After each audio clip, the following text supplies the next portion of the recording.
So in the history of making videos, this is probably the worst one because I've cut off most of the picture.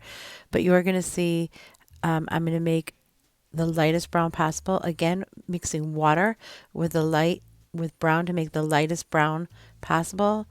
And I'm going to paint the bottom of the tree one layer. So then I can go back in and put a shadow in with a regular brown.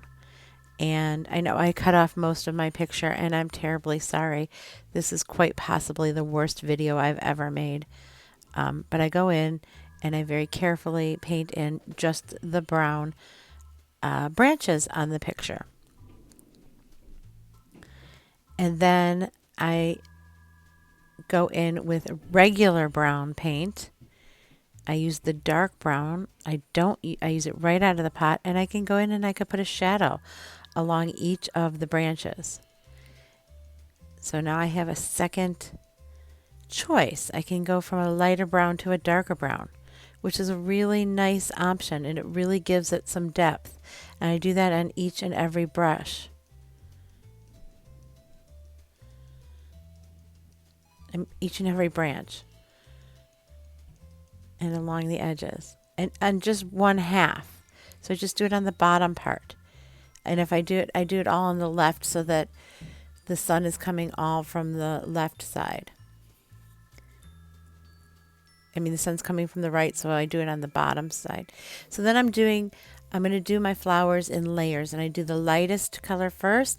I'm doing like a light yellow first on all of my flowers.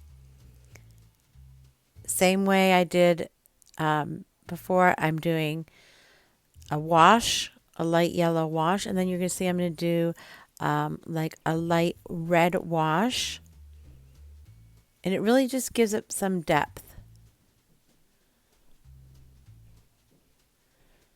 Now I'm going to do a light pink red wash. I'm using a little bit of red and a little bit of magenta.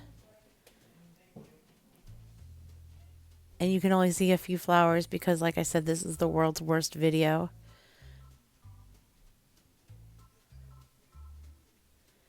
And then at the very end, I go in with just some straight red while it's dry. While it's wet. At the very end. And you'll see that in a minute. And see how I go in with the regular red? And it really just gives it some depth. And then at the very end, I use just straight green to put in my leaves. And even though there are parts where I did not draw leaves, I paint leaves. So I want to make sure that there's leaves. See right there, I just paint some leaves in. I want to make sure I have enough leaves on my tree so that it's filled in. And even though I didn't draw leaves everywhere, I put more leaves in everywhere. So you can't see that, but you'll see it. There you go. You see it at the very end. I painted leaves in everywhere. Now, if I wanted to go in with a darker red again, or a darker, maybe even a darker purple, I could do that in my flowers. You could really layer out those flowers as much as you want. Sorry about the bad video.